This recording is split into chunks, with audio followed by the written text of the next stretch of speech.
പ്രിയപ്പെട്ടവരെ നമസ്കാരം.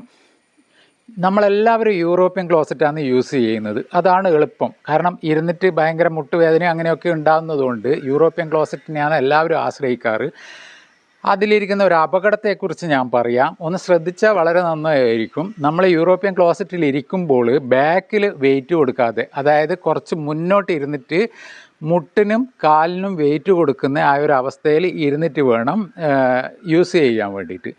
ഇനി നമുക്ക് മുന്നിൽ എന്തെങ്കിലും പിടിക്കാനുള്ള ഇതുണ്ടെങ്കിൽ അവിടെ പിടിച്ചിട്ട് ബലം കയ്യിൽ കൊടുത്തിട്ട്, കൂടുതൽ ബലം കയ്യിൽ കൊടുത്തിട്ട് ഇരിക്കുന്നതായിരിക്കും വളരെയധികം സേഫ്റ്റി. കാരണം എന്തെന്ന് വെച്ചാൽ ഒരുപാട് പൈസ വില കൂടിയ ഈ ക്ലോസറ്റ് ആയാലും, ഇത് കുപ്പി പോലത്തെ ഒരു സാധനം, കോപ്പേൻ്റെ സാധനമാണല്ലോ, എത്ര വില കൂടിയതായാലും ഇത് പൊട്ടാൻ വളരെ ചാൻസ് കൂടുതലാണ്. അതിന് എരിച്ചലോ മറ്റോ വന്നിട്ടുണ്ടെങ്കിൽ ഈ വെയിറ്റ് കൂടുതലുണ്ട്, പൊട്ടിക്കഴിഞ്ഞാൽ പിന്നെ കാര്യം പറയേണ്ട കാര്യമില്ലല്ലോ.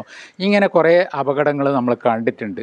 അതുപോലെ തന്നെ ഈ കക്കൂസൊക്കെ ക്ലീൻ ചെയ്യുന്ന സമയത്ത് ഈ ബ്രഷിൻ്റെ ഈ മരം അല്ലെ പ്ലാസ്റ്റിക്, തടിച്ച പ്ലാസ്റ്റിക് ഇങ്ങനെ തട്ടുമ്പോൾ തന്നെ നമുക്കറിയാം അതിൻ്റെ സൗണ്ട്. അപ്പോൾ അങ്ങനെ തട്ടിയാൽ തന്നെ നമ്മൾ അറിയാതെ ഈ ക്ലോസറ്റിന് എരിച്ചിൽ വന്നേക്കാം.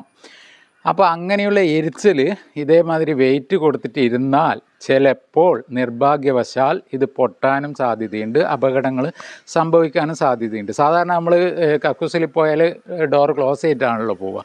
അപ്പോൾ പുറത്തുള്ളവർ ഒന്നും അറിയേയില്ല. അപ്പോൾ അപകടം സംഭവിച്ച് അവിടെ മരണപ്പെട്ട് കഴിഞ്ഞാലൊക്കെയാണ് നമ്മൾ അറിയാറുള്ളത്. അപ്പോൾ വളരെയധികം ശ്രദ്ധിക്കുക.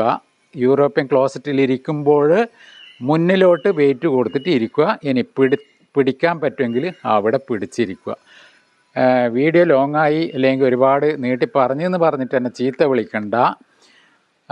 അതുപോലെ തന്നെ ഞാൻ തരുന്ന ചെറിയ ചെറിയ ഹെൽത്ത് ടിപ്പിന് വളരെയധികം നെഗറ്റീവ് കമൻ്റ് ഉണ്ട്.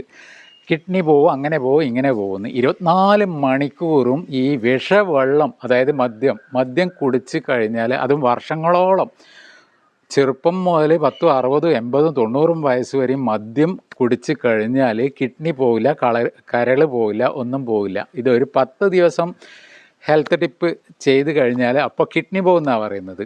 അപ്പോൾ ഇങ്ങനെയുള്ള ആളോടൊന്നും എനിക്കൊന്നും പറയാനില്ല. അപ്പോൾ എല്ലാവരും ഹെൽത്തി ആയിട്ട് ഇരിക്കണം എന്നാണ് ആഗ്രഹം.